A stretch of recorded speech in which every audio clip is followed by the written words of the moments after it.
Hello and welcome to the Night Owl Philanthropy Podcast. I'm your host, Dean Jones, and in this series I ask charity leaders and change makers to tell us about their why, the purpose, experiences and values that drive their work.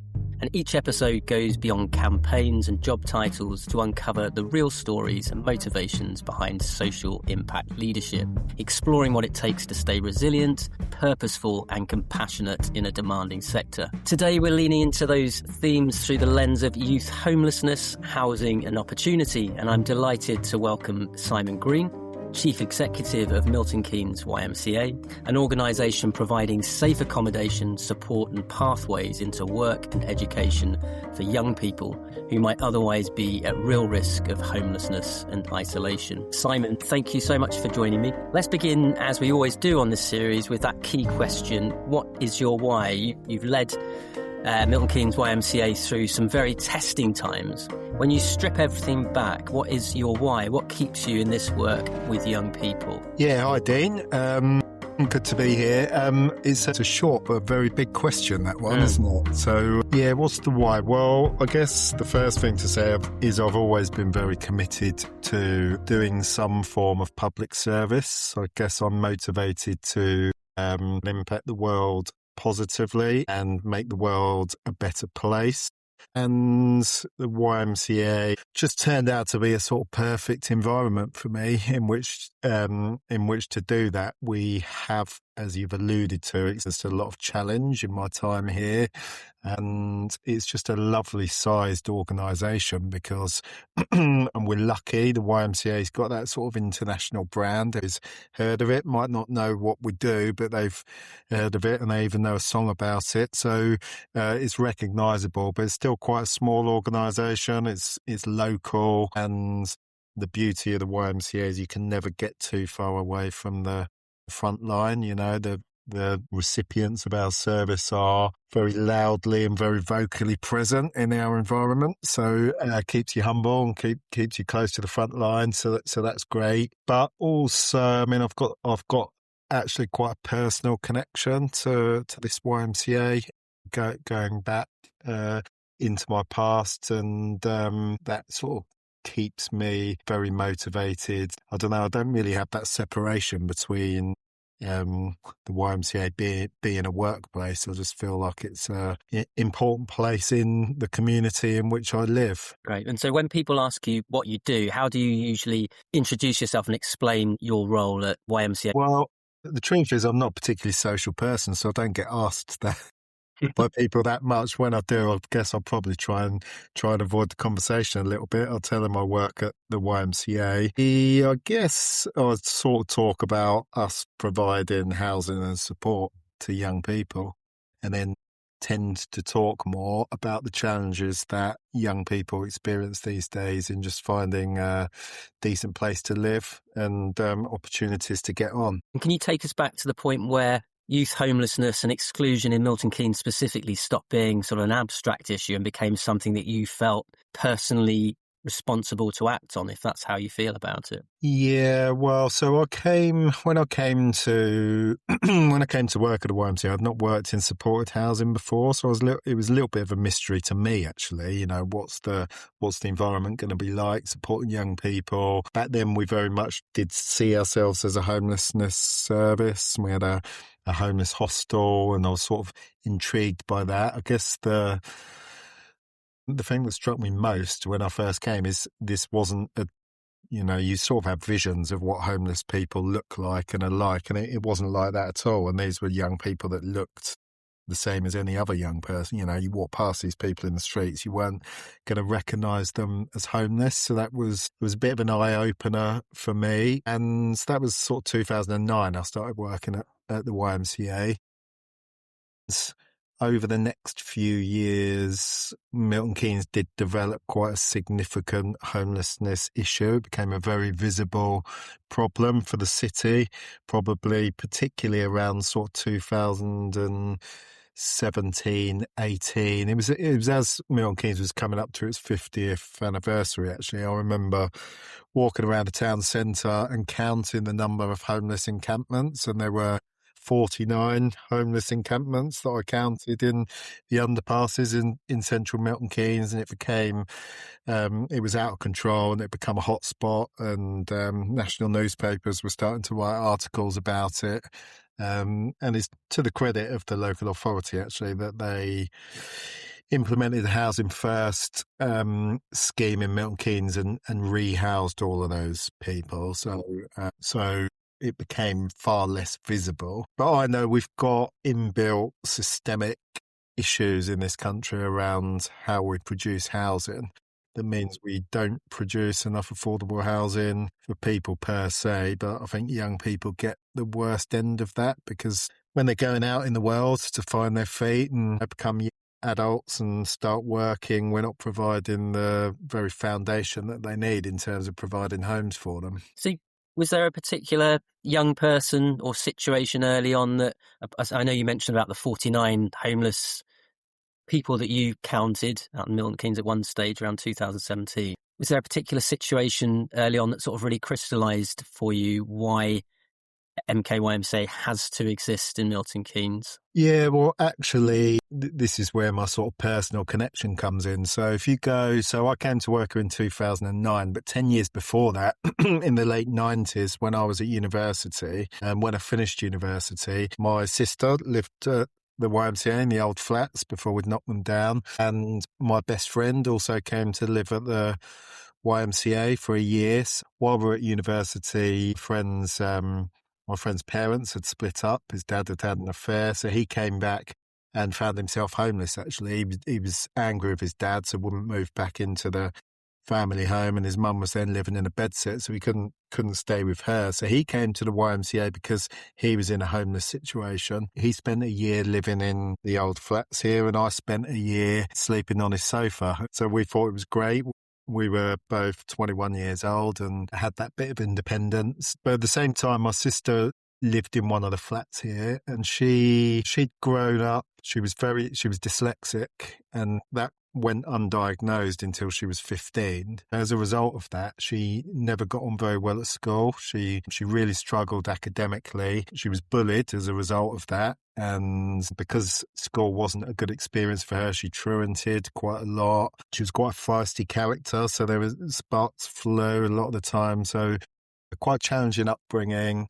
And when she reached sort of adulthood, 18, it was time for her to leave the family home. So she also came and lived at the YMCA. And their experiences of living here was very different. So for Howell, it was exactly what he needed. He was homeless. He got to spend a year here while he found his feet, and he then went off and trained to be a lawyer, actually, and is continuing as a lawyer to this day, and has got on very well. And we'll look back on that period as the YMCA was exactly what he needed when he needed it.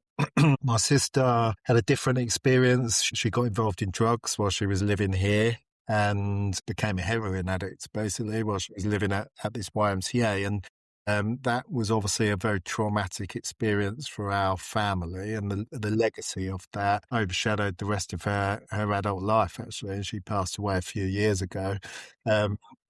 And that's obviously a sort of unusual background for anyone coming into a workplace to have had that personal connection. So I think I've been here a long time now, I've been here 15 years, but I've always had that background understanding that if we offer the right services in the right way and offer the right support, we can have a really positive impact on young people's lives. If we're not safeguarding young people here effectively enough, if we're not offering them the right support, then actually bad things can happen as well, and potentially lives can be impacted negatively. And we get lots of young people here who've had a difficult start in life and a background in trauma. So they're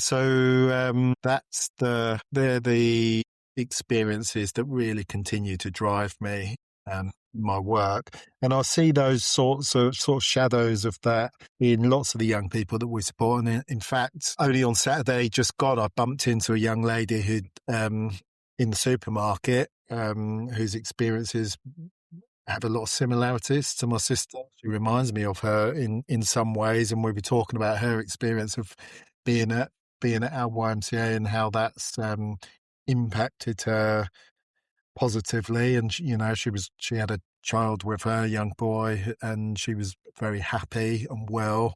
Yeah, so it's a privilege to be able to have that impact on young people's lives. Yeah. Obviously, the start of this interview, we asked the big question, which is, what is your why? And very rarely so far is the why revealed right straight away. It comes through these conversations. But would you say that sits at the heart of your why then, in terms of why you do what you do, because of that very close personal contact, or is it other things as well? Yeah, well, funnily enough, I didn't tell anybody here that story for the first 10 years I worked here.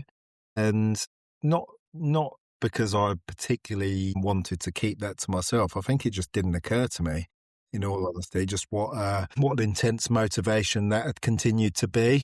Yeah. And I think it had actually reached a point where we'd done this big redevelopment project, and that had been incredibly demanding for me. We were a sort of small local charity dealing with all the issues that small local charities have, but we also took on this massive redevelopment project as well. So it was incredibly challenging. And we came off the back of that when I really needed a period of rest and recuperation and a little bit of celebration. What we actually got a week later was the pandemic and all the challenges that brought. We reached a point where I was quite exhausted, but also quite frustrated. I was frustrated because the vision we had of what we were trying to create hadn't yet been fulfilled. And I actually think I'd become quite grouchy.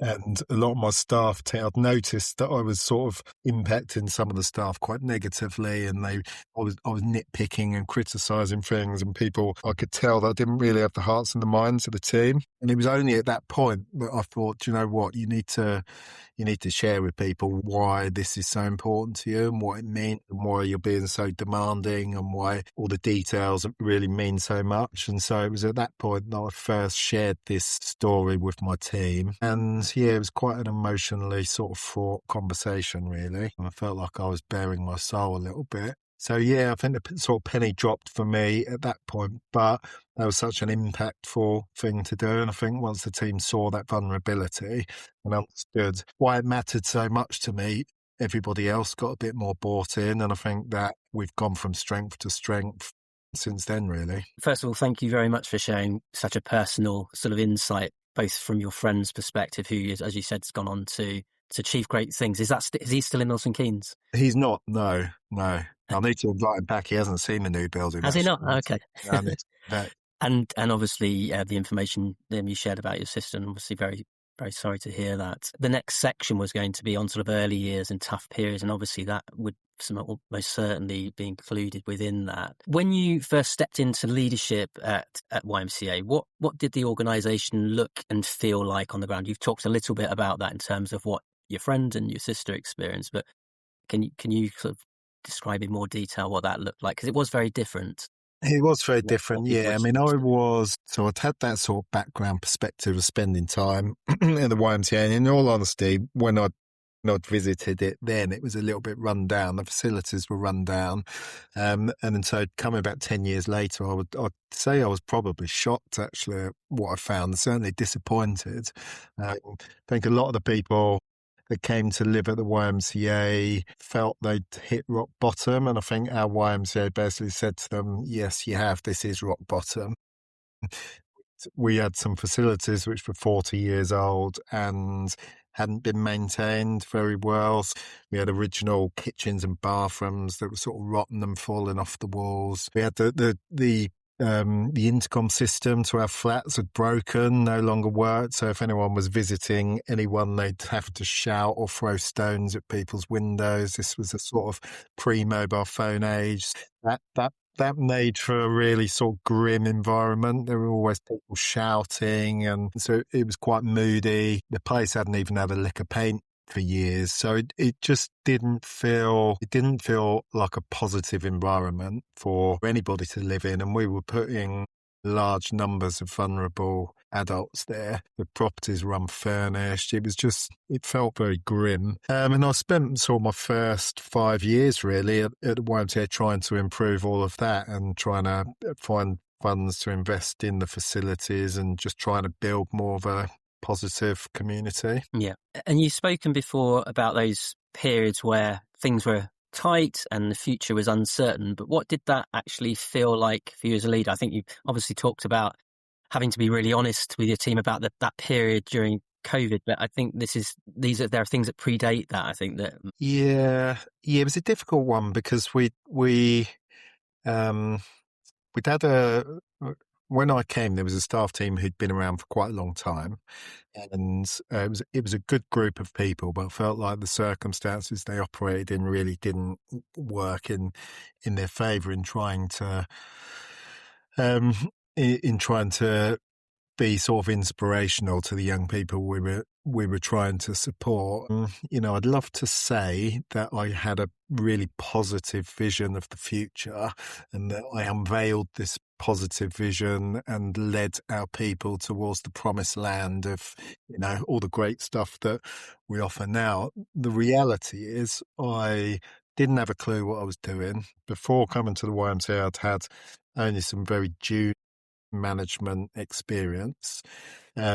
So really learned how to become a leader during my time at YMCA. Undoubtedly, the way you learn most is through mistakes, and I undoubtedly made many mistakes in that regard. And I think a lot of the motivation almost came from negative reasons. It was about moving away from what we were delivering towards a sort of vague vision rather than having sort of clear direction of where we wanted to go. I guess what I did have is a real determination and a real belief that we could do something better. And commitment towards the cause. And when there was a very extended period of time where it felt like everything was against us, the world was against us. It was raining hard, the wind was howling, and it was just a case of getting our heads down and moving forward. Through that, when I became chief exec, we were down to 13 staff, and we were managing a facility with 150 vulnerable adults in.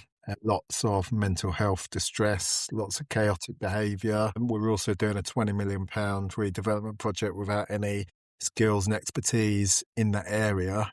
And it was just about working hard, just keep putting one foot in front of the other and working towards getting somewhere. I think the key really is just starting to build a team of believers, team of people that bought into that vision and were also willing to walk the hard yards, I suppose, to get to a better place. And that ultimately is what's led us to where we are now, which feels a lot more positive and a lot more comfortable. Can you talk us through one of the hardest decisions you had to make during those? What was one of the hardest decisions? It's very, very difficult to pinpoint. There were lots. I guess the hardest decisions have been related to personnel. And I think making tough HR decisions. Anybody who comes to our YMCA now almost unanimously talks about how friendly an environment it is and how welcoming and how positive. And that's really important, and we care deeply about that, and we cultivate that. They didn't come easily, and it required lots of tough conversations with people about whether this was the right environment for them and whether their motivations were aligned to what it is we were trying to achieve and who we were trying to be. So there have been numerous times where I've had to have tough conversations and help people understand that probably they're not bought into what we're trying to achieve here. And we need everybody here to believe in what we're trying to do and contribute towards that for it to be effective. So, yeah. That sounds like a lot of pressure, a lot of stress. Is there a story of a young resident that stayed with you and stopped you from maybe walking away from the whole thing? Yeah, and there's been lots, to be honest. I I wouldn't necessarily pick one, but and I think part of the beauty of working at this organisation is so many of the young people that are in Milton Keynes have passed through our facility. You know, we estimate about 10,000 young people have passed through here over the years. And like I say, I bump into people all the time. Bumped into this young lady in the supermarket on Saturday. And, you know, it doesn't happen every week, but it happens periodically. You know, the receptionist at my dentist was a young lady who lived here. And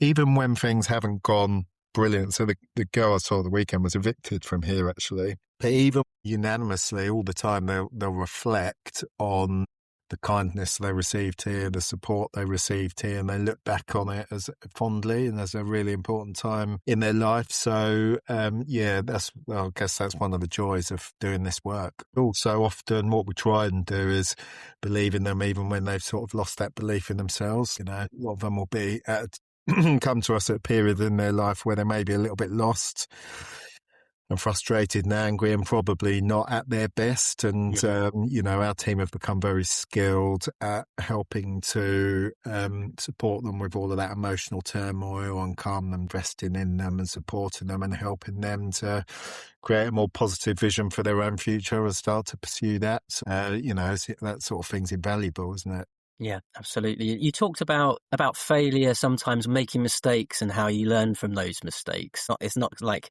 you get to a stage and we've achieved everything and now we don't have to worry about anything, because there'll always be challenges. I'm assuming in your sector and what you do, there'll always be challenges, right? Yeah, that's right. I mean, everything's moving all the time and nothing stays the same and stays still, does it? And especially when you're dealing with people. And it's a constant struggle, the right word.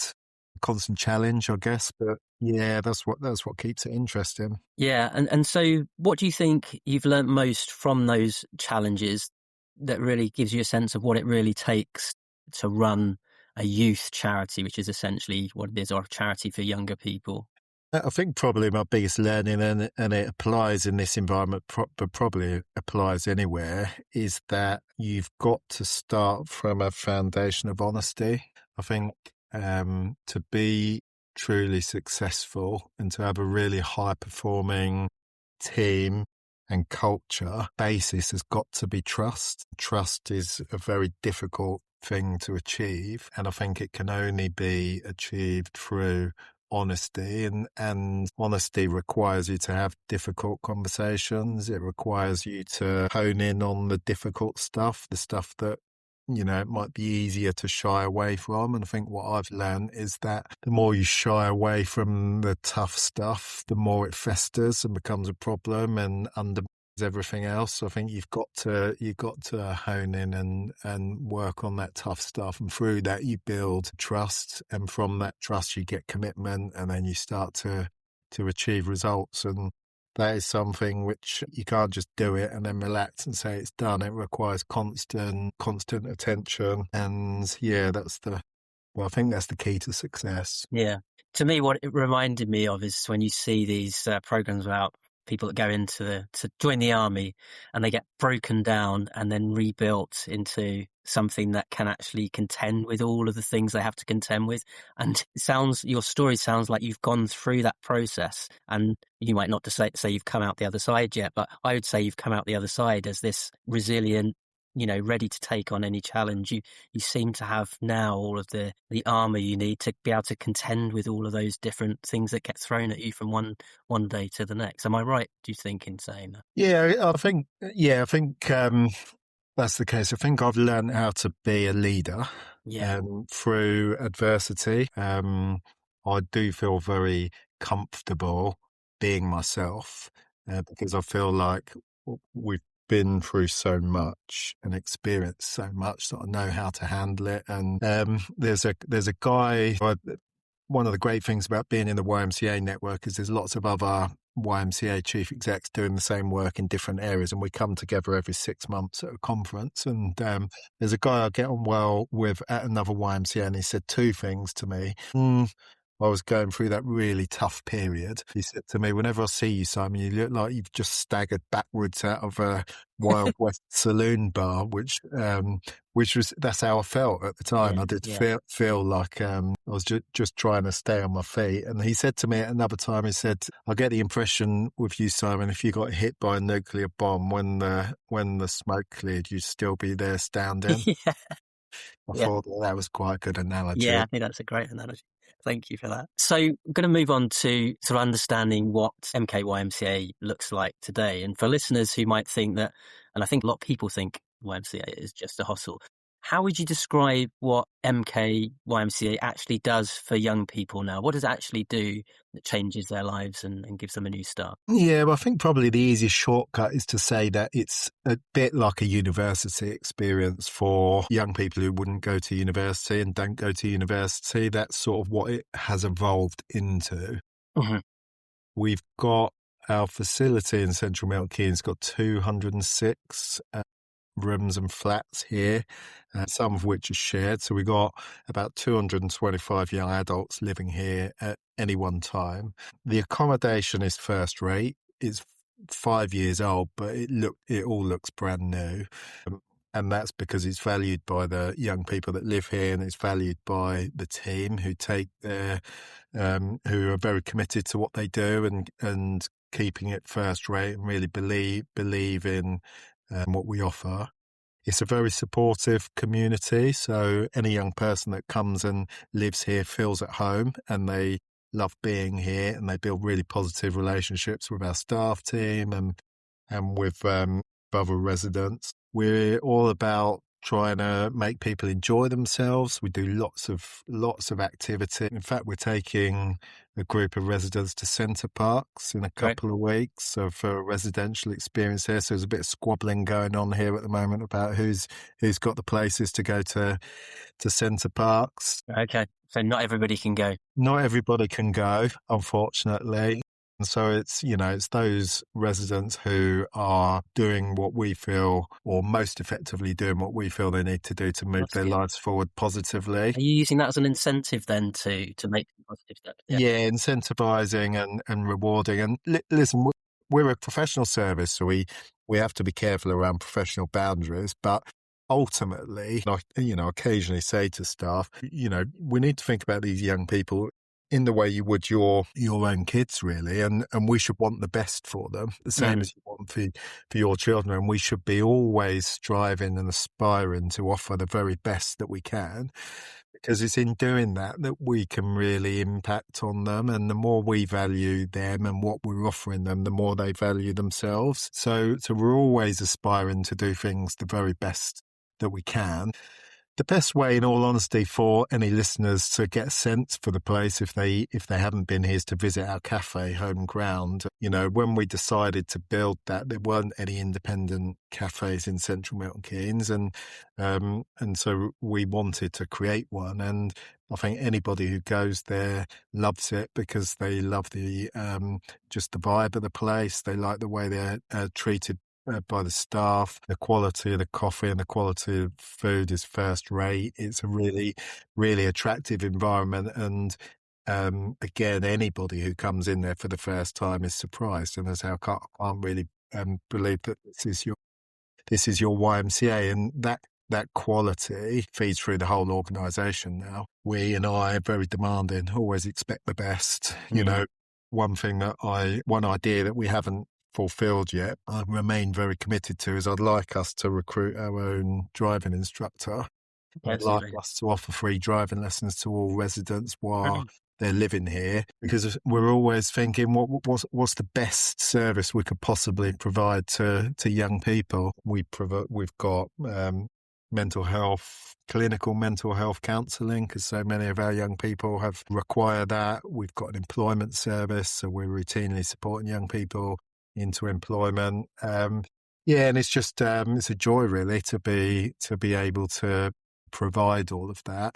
And I think any young person that came to live here would have a brilliant experience and does have a brilliant experience. I love the comparison you make to it being like a university for people that don't go to university, that you're seeing it as a place to nurture, build and grow and educate. And that's obviously ties in with what you were just saying, even about the driving lessons and things like that. That's great. So if we followed a sort of a new young resident from the moment they arrive at your door, what would their first few days with you look like from your perspective, from their perspective? Yeah, so we the accommodation here is split into three sections. So again, along those lines of university experience, 3 years, 3 stages. So we've got 30 rooms, which are for any young people who are unemployed and coming to us out of a homelessness situation. So it's quite a small room, but fully furnished. So they've got their own bathroom, they've got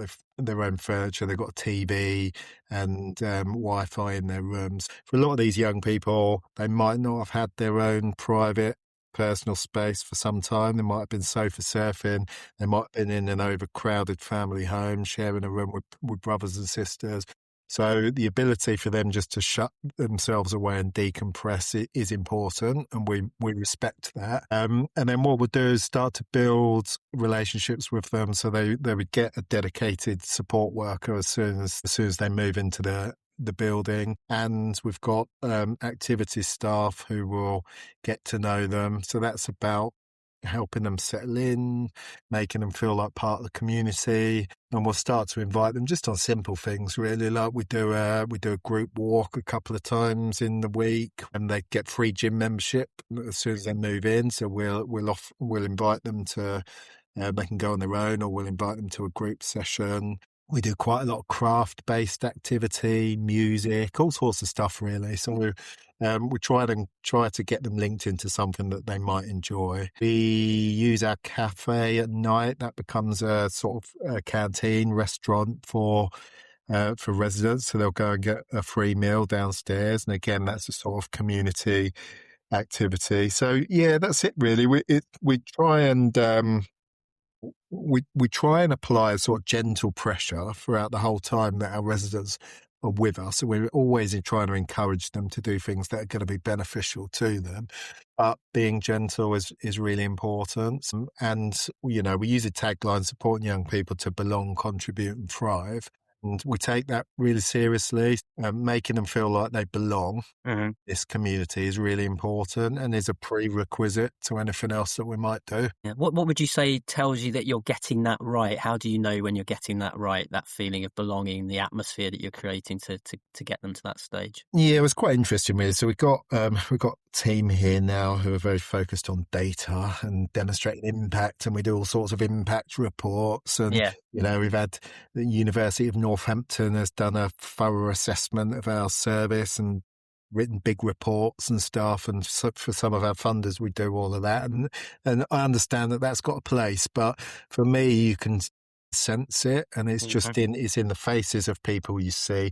To be honest with you, it's in the background noise. So this place used to have lots of young adults who were in emotional distress. They'd had a traumatic time. They were struggling to regulate their emotions. They overreacted to things because they were angry and distressed, and little things would set them off. So the background noise often was people screaming and shouting and having arguments. That wasn't an unusual background noise. We don't get that at all anymore. And the background noise is laughter, that people genuinely are. You can just tell that people are relaxed and happy in this environment. I hope I haven't put the kiss of death on that now, because I am still at the campus. But so I can just say, and the way people relate to you. So, as I come and go into this building, lots of young people talk to me, and that doesn't happen unless people are comfortable and feel like they belong here. So that's creating a culture and investing in that over a period of time, so that you've got new residents coming in, residents that are there for short term, residents that are there for long term, and they're all feeling that sort of culture of belonging. It's quite a difficult thing to achieve, and it requires, obviously you've got that high expectation, but you then have to filter that expectation right across your team and throughout the entire environment. And you mentioned that there was a point in your time working at YMCA where the staff numbers were down to, I think you said 40. 13? 13, yeah. 13. So what has your staff number grown to now to enable you to do all of those things with your residents? Yeah, well, I don't know the exact number, but it's about 100 now. Wow. So we've grown a lot. We do quite a lot of youth and community work that's not based at the campus, and we've also got a service in Northampton now. So some of the staff relate to that, but there's probably a core team of about 60 here now. Yeah, and I mean, in terms of those relationships with residents, although I've been demanding in terms of not accepting that we're not going to achieve that. It's been my driving motivation to reach a point where that's the environment we provide. There's a whole team of people who go about achieving that, and I think they've had to grow and learn and develop as well, because when you're working hard and trying to create a positive environment for young people, and they don't always respect that, and they're rude, and they can be a little bit hostile and aggressive, which was the situation we used to have. I think there's a natural human reaction to respond to that in a way that probably isn't helpful either, and sparks can fly, and it can be a bit of a downward spiral. And I think we've had to learn over time. I mean, we refer to it as being psychologically informed and being trauma informed. Mm-hmm. But I think we've learned over time that we need to treat these young people in a certain way. We need to expect a certain set of behaviours, and we need to respond in such a way that it will sort of de-escalate that rather than the opposite. And I think the team have become very skilled about that, and also be very positively focused. So, we try and accentuate the positive and focus on those positive things. And, the irony is a lot of the negative stuff then naturally falls away because, who doesn't have difficulties and challenges? It's just about enabling people not to dwell on those and that not to define them. Yeah. I don't know what the provision is beyond MK YMCA in Milton Keynes, but is that, do you think, what distinguishes you as an organisation from other supported accommodation, either across Milton Keynes or within the region, that kind of culture of belonging and nurturing? And yeah, well, I think there are other good services out there who equally offer really good support. I don't think there's enough of it, and I think that we don't necessarily have the same quality of accommodation, necessarily have the same scale that we do. This is a big facility. What that enables us to do is provide a sort of what's the term? We've got a certain scale which enables us to do more. But yeah, I definitely think if what's the best thing about this organisation, and people see the building and all of that sort of stuff. The best thing is the culture, and it's that sense of belonging. And I remember writing it when we wrote our strategic plan 5 years ago. First sentence was about being friendly, and I remember sort of people challenging that a little bit and saying, "Really, it seems a bit wishy-washy." But for me, that was always the really key starting point. Great. I'm going to move on to, thank you for that. We're going to move on to the reality of youth homelessness and isolation. So for people listening who've never really had to think about youth homelessness, what does it actually look like in a place like Milton Keynes? You mentioned about the significant issues that Milton Keynes was experiencing sort of back in 2017, 2018. I don't think that issue will ever really fully go away. It doesn't go away in any other city. So why would it in Milton Keynes? But what does it look like in Milton Keynes, do you think, from your perspective? Yeah, well, I think the first thing I would say is, I feel like being a homelessness organisation, we used to sort of impose this identity on young people that came in. Homelessness is probably the word you would hear most throughout the day in this place. And I felt, do you know what?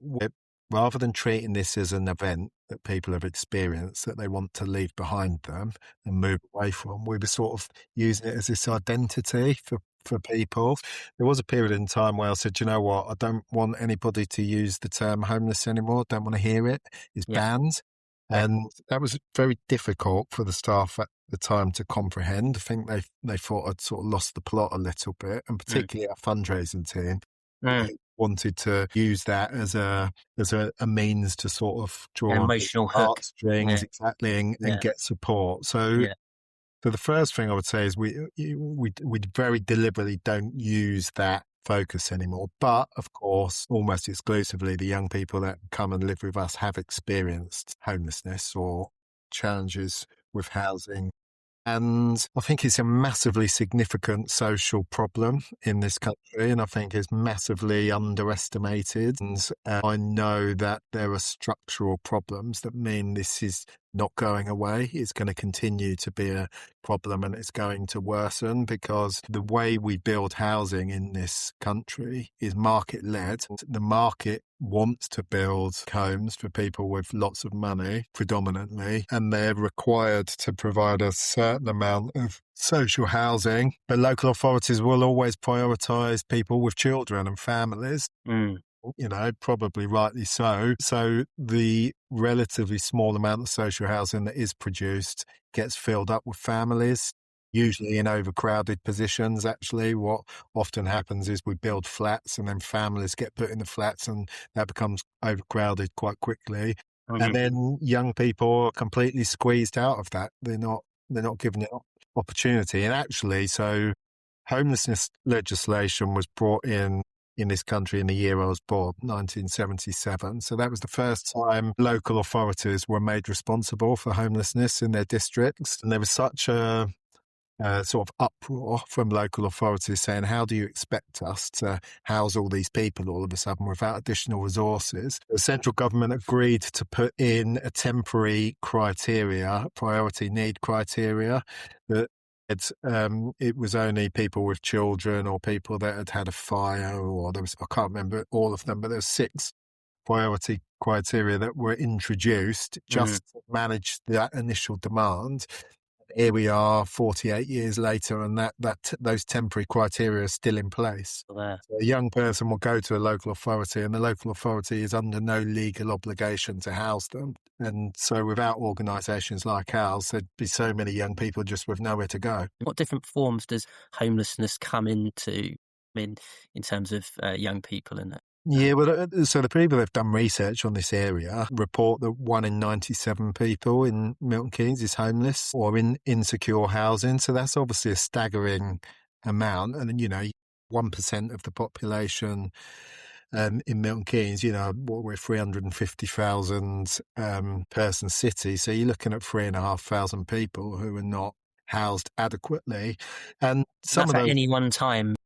Yeah, any one time, and obviously it's a moving feast, and some of those will rough sleep, but the majority of those will be sleeping with friends or with family and probably moving between those, so bouncing around between loved ones, maybe a little bit of rough sleeping in between, maybe sleeping in a car. And I think we've sort of reached a position where young people almost don't see that as abnormal. There isn't that expectation there that you reach 18 to 20 and you can find your own home. And I think you can even see it through, more sort of middle class, if you want to put it that way, well-to-do young adults who now live in their parents' home way through their 20s into their early 30s now. And probably, they've got a good job, so they've got disposable income. They go to the gym, they've got a nice car, they buy nice clothes, they eat out, but they still haven't got a home of their own and can't necessarily expect to get one. I think 100%. And I guess we support those young people for whom staying in the parental home isn't an option. They don't have that. And so we're offering them an opportunity to get that sort of dignity of having a good place to live. Is there a story that you can share with us, obviously an anonymised story, where you've seen a young person's journey from sort of crisis to some kind of stability that you feel really captures what YMCA is trying to do? I know you've alluded to that situation with one of your best friends earlier on. Anything that you've sort of been able to see and watch happen in your 15 years? Yeah, but there's a few. One that immediately springs to mind, I don't have to anonymise it actually. There's a lad called TJ who lived with us a few years ago, and I knew him as a very charismatic young man, around and about MCA. At any one time, there's always a few young people who've got particular amount of charisma, and perhaps get to know them more than I might some of the others. And I knew that TJ's story here was really positive, and we supported him to get a mental health diagnosis, and that put into perspective for him some of the challenges that he'd had in the past. And he met a young lady here, and romance bloomed, and they've had a child, and they've now moved on and are living a very sort of happy life. And it was only after he'd been here for quite a long time that I heard him speaking at an event about his experiences prior to coming here. And he'd spent the winter before he came to live with us, he spent sleeping in a grip bin. He said there was a particularly large grip bin, and that was where he used to bed down for the night. And he spent a whole winter sleeping there. And you just think, without the opportunity that we gave him to come, like I say, live with dignity and have some stability, to think where he would be now and where he would have ended up. And he's just such a lovely, engaging young man with so much to offer to the world. Those stories are so important when it comes to sort of engaging supporters and decision makers.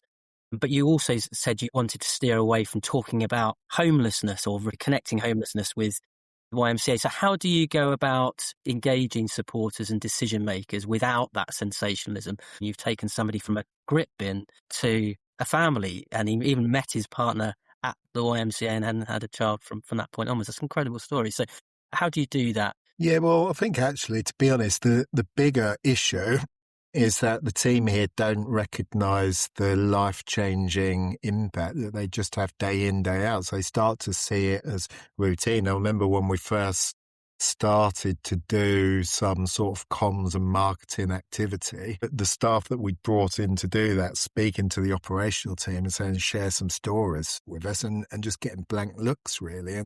And I think those impactful stories are so commonplace, it's almost difficult for staff to recognise the value of them. We don't want to be too manipulative in terms of these are young people who are at a formative time in their life. Often are facing quite challenging circumstances, and we don't want to exploit that too much. Just sort of dignity-proof the whole process, don't you? I think that's come up a few times in previous conversations. Yeah, so we want to respect the fact that we need to value their privacy. So we need to do that. I mean, we've just done some recruitment actually for some new comms staff, and the brief to them has been, look, we're doing fabulous work. It's really impactful. We're a really important service for young people, but the community at large probably doesn't understand that. They don't know what good work we do. They don't necessarily recognise how valuable that is and how they can support it. So we're wanting to tell our story more effectively and in a more engaging fashion. And so that's a work in progress. I've also said that I'd like it to be very authentic.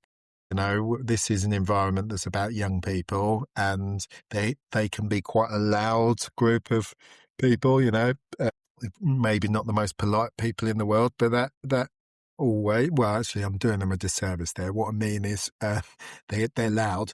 And I think that we want that authenticity to come through. We want people to see what this place is about, and to be honest with you, the best place to do that is to come here. And so that's why I think having our cafe and having our conference facilities is so important, because so many people come in here and they say, wow, I can't believe this place, and just get a real sense of engagement with us. Can you talk about some of the myths you most often find yourself challenging about young people who end up needing your support? Because obviously people will jump to conclusions about who they are, their backgrounds. It's not necessarily the case that I think anybody could end up in a position where they need your support. Is that right? Yeah, I think so. And they do, actually. It's really interesting that we've had some young people that have lived here whose parents are business owners in Milton Keynes, very successful people.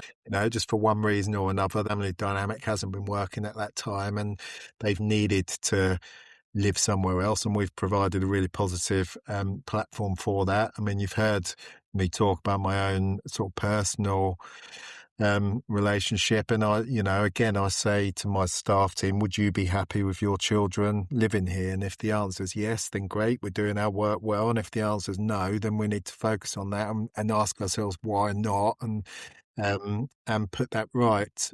So you give me a bit of a flashback, actually. So I remember speaking at a business networking event and talking about wanting to create this positive, aspirational place for young people, and all the questions were about drug use, which I thought was unfair and unhelpful. And young people use drugs, of course they do. It's a stage of life that many young people go through. So do older people, actually. It doesn't define them. And, it's not what we would focus on. Our focus is on what they're doing with their lives and what are their motivations and what are they trying to achieve. And we do work with lots of young people who've experienced trauma, and lots of traumatized people will self-medicate for that reason. But we're all about creating positive new pathways for young people, and that's what we do. And to be honest with you, drug use here isn't particularly a problem. It's not. Certainly, I think in scale with the size of population we've got, it's quite normal. I think in the past maybe there's been sort of issues here, and I think it didn't help as well. The facilities here looked a bit run down, and I think people sort of projected that onto us, and so we had got a bit of a legacy of stigma, but that's falling away, and rightly so. Yeah, great. I'm going to move on to focusing on leadership, recovery, and learning. Now, we've touched on a lot of this earlier on in the interview, so I'm not going to ask you to repeat yourself. But one of the questions I was keen to understand, you talked about how you've grown as a leader. How would you describe that change? What's changed the most in the way you go about leading people today as opposed to how you were perhaps 15 years ago? Yeah, well, I think as a leader, you have to learn. It's like anything. You need to learn how to do it. So I did study leadership. I went on courses, and I read, and I always looked for recommendations from people. And there's probably a few books in particular and authors who've been influential for me. So I read a book, Good to Great, Jim Collins. Don't know if you know that, Dean. Influential for me. There's a guy called Patrick Lencioni, who's a business thinker, and again, he was really influential for me. And I think one of the starting points I took from both of those was the idea. I think we all start out with an idea of a leader being very strong, very charismatic, making all the decisions, getting all the decisions right, and leading a team of devoted followers onto success. And I think that's fundamentally wrong. I think what I've learned is that isn't good leadership, and in actual fact, that can be really damaging. Keep making all the decisions at the top is quite disempowering for other people within the organisation. And I think if that's your culture, then you're going to discourage people who are leaders in their own right from wanting to work there. So I feel like as a leader, my role is to create a culture where other leaders can thrive and can take ownership for their part of the organisation. And what that then means is your capacity for development is so much greater because you're growing and developing and doing really positive things across the organisation that don't all have to come across my desk. And that's really, really powerful. Because when you're growing a number of staff from 13 to 100 plus, there comes a point where you can't manage every single action and, area of their work. It's just not possible. And if you tried, it would no doubt drive anyone, over the edge. And so I guess there's an element of trust and sort of being able to let go and trust in your team, and for them to trust you as well in that process. Yeah, 100%. And it's very difficult going from a position where we had so few staff to a much bigger team.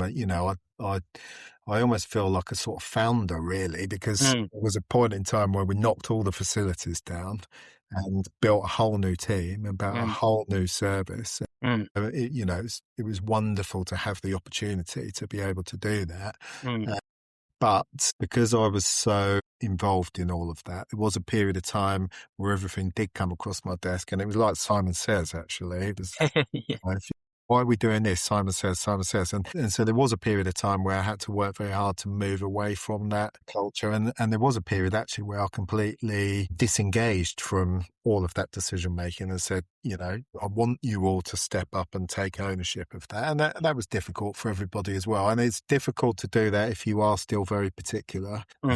Very committed. I'm not sure I always got the balance of that right. But yeah, I think the key to leadership, like I say, is to learn and to stay humble. Every day is a learning day, and try and do things better. To not be scared, not shy away from those difficult conversations and difficult decisions. And also be comfortable with vulnerability and humble, and don't be comfortable not being perfect at everything. And the more you respond in that way or behave in that way, the more people respond effectively to that. I love the fact that you talked about the books that you'd read. So you're referring to people that have gone through that process, have the expertise, and then you're listening and you're digesting their experience in that way. And I find that quite inspirational myself, and I think people that are listening would too. Because I think sometimes there are leaders who can be perceived as slightly arrogant, and they know all the answer. They have all the, everything they need to do everything that they want. And of course, we don't all have those abilities and those experiences to do some really important things that you obviously have to do in your role. So moving from leadership to sort of impact, we talked about impact and measuring what matters. When a supporter sort of asks, how do you know whether the organisation is making a difference? How do you answer that in concrete terms? Because obviously we talked about the culture and how you develop that. There's so many other things that the organisation is there to achieve, and how do you know that you're achieving it? Yeah, and we've got a whole load of sort of data metrics, really. And so we do emotional wellbeing scores, and we use a sort of recognised model that's used by mental health services around that. We got specific sort of outcome measures, so we know the number of young people that we support out of homelessness. We know the number of young people we support into employment. So we do resident surveys and checking on satisfaction levels. But, for me, so one of the things we did recently is, so I recognised that leaving our campus was going to be a difficult experience for many young people. Housing options remain poor, and they go from having an affordable flat here, furnished and with all the support, to maybe a far more expensive property, which is just a room in a shared house that hasn't been maintained very well over the years and sharing with strangers. So we're developing our own portfolio of move-on accommodation. So we took on 38 brand new build flats last year, and we moved residents from our campus into those flats. And that was a new activity for us. And, whenever I do anything new, I'm slightly anxious. Is this going to work in the way that we hoped it would? But, I've been operating that for a year. And these are all young people that have come through our homeless pathway, through our support program. We supported them into employment. And I guess my fear was we'd move them off to these flats, and a lot of them would fall out of employment and wouldn't be living particularly positive, healthy lives. And without our ongoing day-to-day support, things would get worse for them. That hasn't been the experience at all. They've all continued to work. They're living very happily. We've just done a survey of them, and they're all loving life. Some of the comments back are wonderful. And so for me, I know that these are young people. We've created a support structure for these young people, and we can see that it's working for them. And I suppose that's the thing, because you're obviously building a really nurturing environment, a culture where people feel like they belong. But actually what you want eventually is for them to feel like they're ready to move on. So is there a part of what you're doing where you kind of don't want to make their time there too comfortable, because you want to give them an impetus to then move to those next stage support houses that you've talked about, and then beyond that, I guess. So that then gives you the 100%. capacity to continue doing what you're doing for the next generation that may come through the system and need your support. Yeah, 100%. And so we use this term contribute, and we do expect people. We're offering we're offering these young people something really great, but we are expecting something in return. And the thing we're expecting in return is that they're taking the steps they need to move their lives forward positively. And this is the area where I've probably cracked the whip the most over the years. I think actually this is the area where I would probably be critical of supported housing environments, because I think we're very good at supporting people who have had a difficult time and need help and support and putting our arm around them. Where we're probably not intrinsically as strong as we could be is in giving people a bit of a kick up the backside when they need it. And again, I think, what do you do? What do you do with your own children? So I've got 3 teenage kids. Mm-hmm. And of course, sometimes they need an arm around the shoulder, but more often than not, what they need is the duvet pulling off them and being shouted at and get up and get yourself to college and get yourself a job. And it's that element which, is tough love, isn't it? And it's done for the right reason, because that's what they need to progress their lives effectively. Mm-hmm. And that can be a bit challenging in this environment. And I'm pleased that we do that well. And I will take the credit for that, because I think that it's been my personal mission to ensure that we don't allow people just to use the YMCA as a bit of a DOS house, really, where you have those same expectations, because we do, and we do it for the right reasons. And, we don't expect our residents to go out and do jobs that they absolutely hate, but we do expect them to try and find a job that they might not hate, and, to be trying to pursue finding a job that they enjoy. That's an expectation that we've got, and that's a demand we make. And I think we do it very well. I think that we routinely achieve really good outcomes because we set that expectation. What's been the most unexpected barrier in trying to build support for young people in Milton Keynes? Something perhaps that you didn't see coming? I think the reality is that the experience of applying for a job is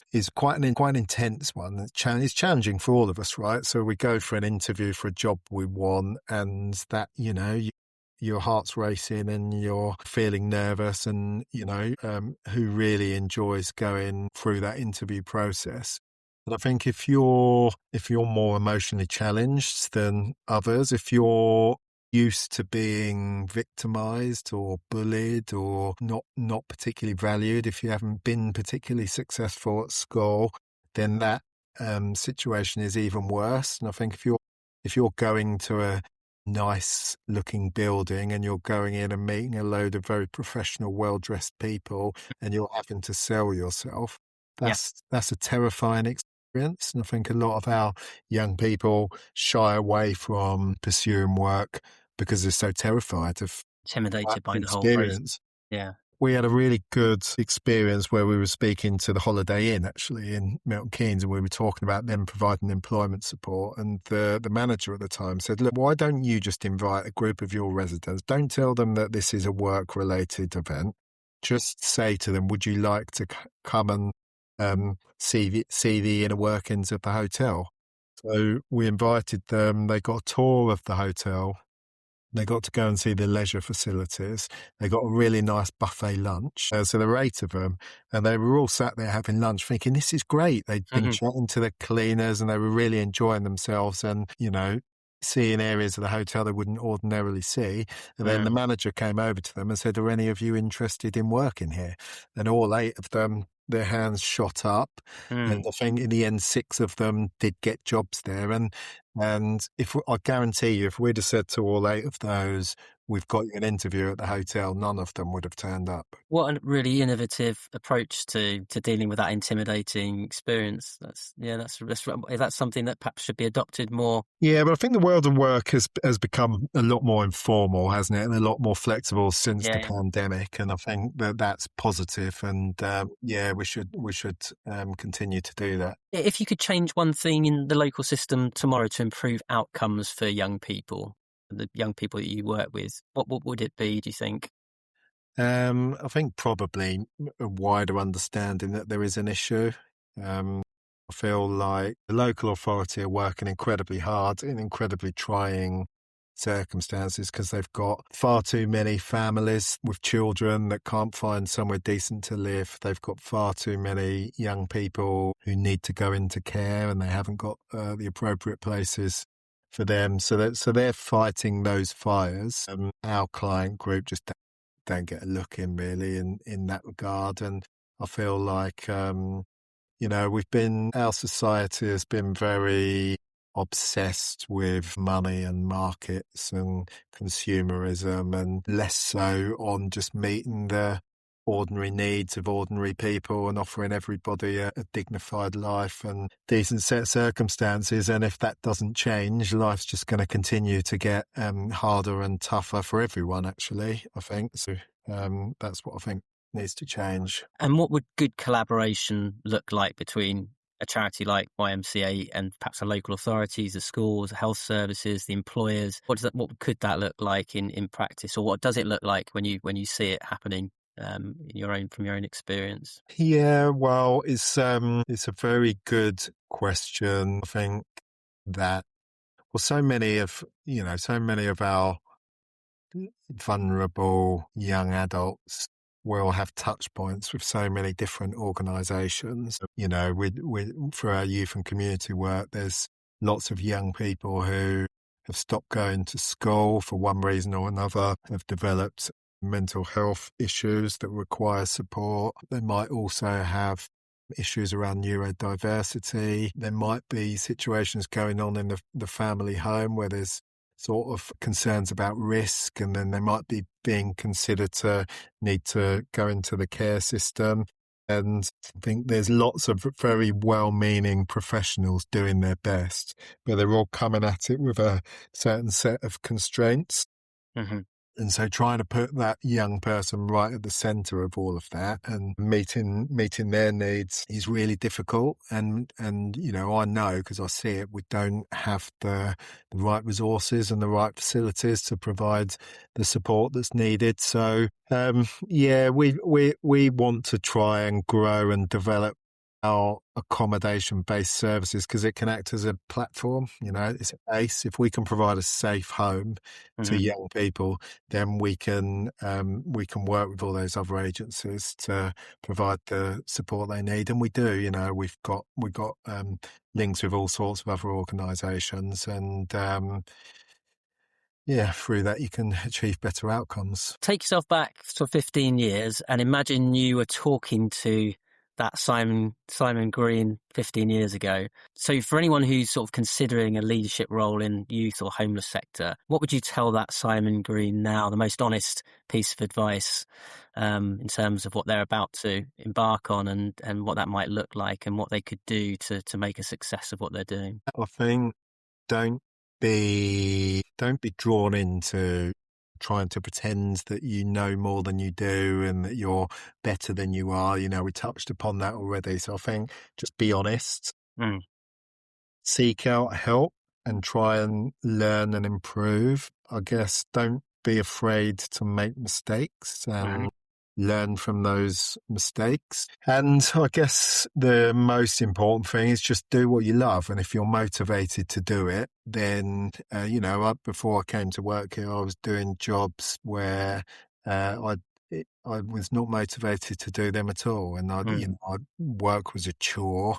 Sunday night was the worst time of the week. I was thinking, oh no, I've got to go and put in another week of doing something that I really hate. And, when I moved into this territory, I took a pay cut and probably from that perspective, maybe, it would have been very easy to say, why are you doing that? But I did something that matched my motivation. And I think if you do that, then you will do well and you'll do better. And, I think for most people that work here, if not everybody that works here, work is, it doesn't feel like work. We get this feedback routinely, it's just integrated in your life and it's a joy to do. And to that extent, do you feel that you found your why when you joined the YMCA as its CEO? Yeah, I think so, and I think it's been an unbelievable opportunity to do what I've been able to do and to continue to be able to have that impact, very specific impact, and conversations I have with young people. I was having a conversation with one of our residents earlier about the challenges of getting a driving test, and so all of that is great, but also to be involved in really strategic things. And last Monday I was in Parliament doing a launch event, and so there's an opportunity to impact on government policy, and all of that's really exciting. So I feel like after a lot of hard graft, I've reached a position where I can enjoy what I do. That's great. Have a lot of impact, and I'll continue to do that as long as I feel that I'm adding value. Great. And we're quickly creeping towards the end of the interview. But before we do, I wanted to move on to philanthropy partnerships in the future. So this is really an opportunity to speak to current and future supporters, existing supporters.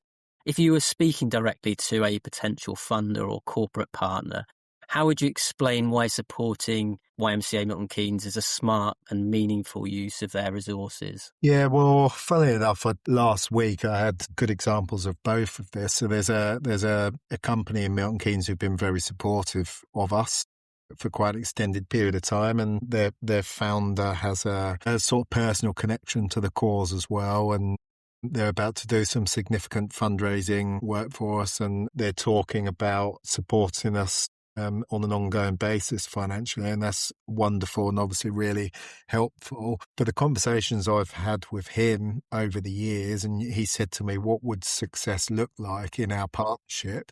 And I quite genuinely said to him, what I'd like you to do is find a resident of ours and a job in your organisation that resident was perfectly suited to, so that they go on and have a really meaningful career in your industry, and for us to have enabled that through our partnership. Mm-hmm.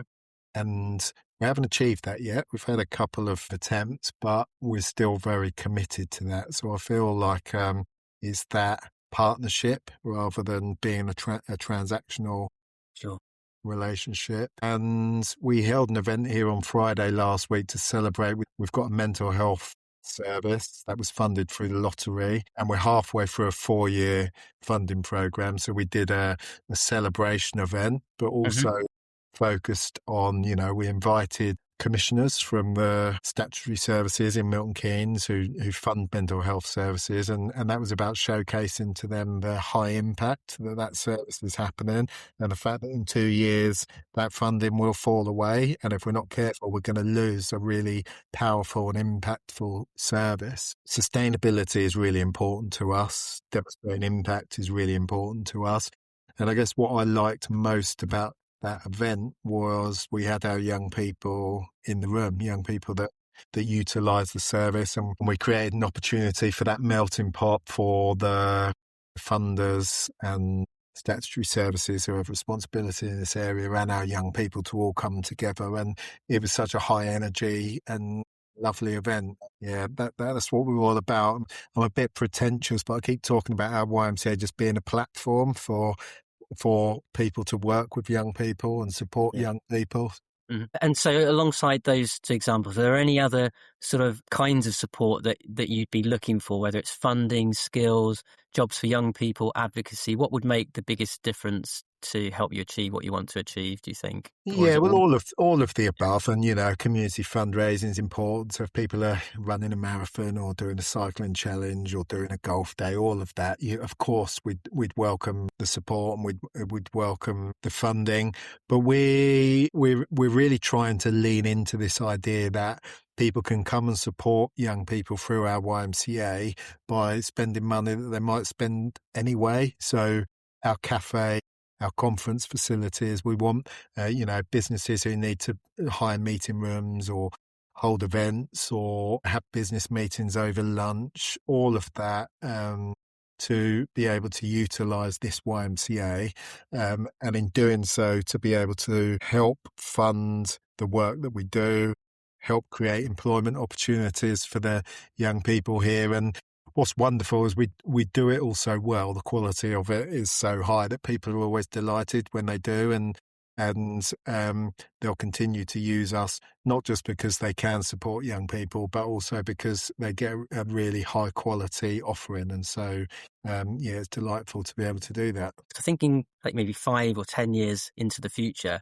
do you have any thoughts about what those 5 or 10 years might look like and what success is going to look like then? Because that's another kind of period of time where you might see big change and all sorts of things can happen in that time, which will demand you to to enhance your services, increase your services, do more in the region, perhaps. Yeah, well, and in all honesty, last year I sort of reflected upon that. So I've been at this YMCA since 2009, so sort of 16, 17 years. It's a long time.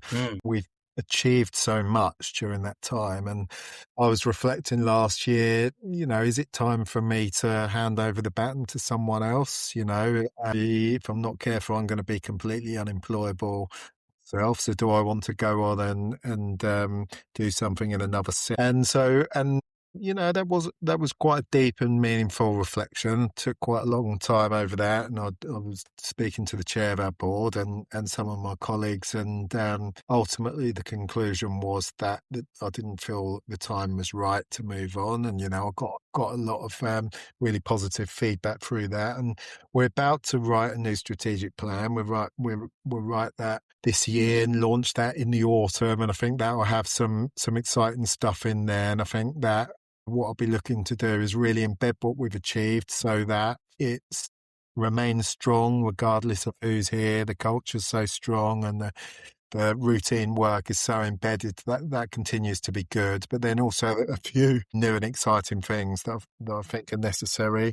And then I'll review again, and I think there will come a time where I need to say, okay, somebody else take up the reins, and I'll go and do something else. Well, that'll be a sad day for a lot of people, I imagine. We've pretty much reached the end of the sort of formal questions for the interview, but we're going to move on to some quick fire questions, but just a bit of fun to finish things off. And the first one is tea or coffee, Simon, and how do you take it? Yeah, coffee all day long. I do recognise it's more of a drug than a drink, but Has the coffee shop downstairs been a good thing in that respect for you? Probably not. Exactly, yeah. Strong black and often. That's how I take my coffee. Great.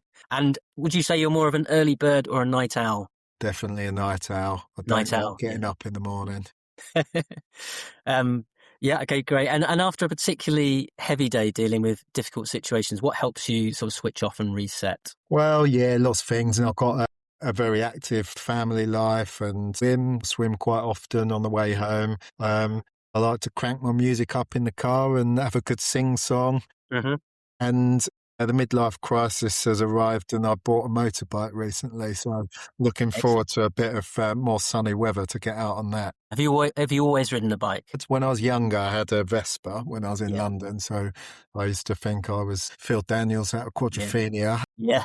But then when I moved to Milton Keynes, the roads were a bit too fast for a CC, and when we started having children, my wife made it very clear that I wasn't to be riding around on a motorbike. But yeah, the kids are all grown up now, and probably the life insurance policy is more useful than I am these days anyway. Fair enough. What's one thing about you that might surprise people who only know you as the CEO of YMCA Milton Keynes? Blimey, I should have thought about this. So actually, I had a really interesting experience. My wife's stepbrother was the drummer in the band Baby Shambles. There's a music industry 7-a-side World Cup that is held each year, and Baby Shambles were invited to play, and Pete Doherty made it clear that he wanted a team to be entered, but none of the rest of the band could play football. So we got invited in as a bunch of ringers, and we went and played in a celebrity football tournament at Millwall's ground, and Neville Southall, the great Wales goalkeeper, was our goalkeeper for this tournament. Yeah, we won this celebrity music industry tournament. We were being booed by the crowd. So we played Blue, the boy band Blue, in the final. Yeah. And the crowd were almost exclusively young girls who were cheering for Lou and booing us and shouting, "Who are you? Who are you?" But we won. Amy Winehouse awarded us the winning medal. Wow. So this was this was a few... while back. It was a while back. But actually, there was a photo of me that was the holding page for the music industry. Bizarrely. So, yeah, a bit of a long-winded answer. That's not the answer I was expecting. It's a good one. It's a good one. Simon, thank you so much for a very open and thoughtful conversation and for bringing to life both the realities, the possibilities for young people in Milton Keynes. You've given a clear sense of just how fragile things can be for the young adults you support, but also how the right environment, relationships and opportunities can completely change someone's direction. And you've also been really honest about the pressures and responsibilities of leading a youth charity through difficult years and what it takes to rebuild, stabilise and then start to grow again with a really clear sense of purpose. And to everyone listening, I hope this episode has prompted you to think more deeply about the young people in your own community who might be one or two pieces of bad luck away from needing support like the support that MK YMCA provides, and about the role each of us can play in offering something more stable and supportive to build from. So thank you, Simon. Thank you, Dean. In our upcoming episode, we'll continue exploring these themes of place-based philanthropy and care, including a conversation with Vanessa Holmes from Milton Keynes Hospital Charity, where we'll look at how fundraising can help transform hospital environments and patient experiences across the city.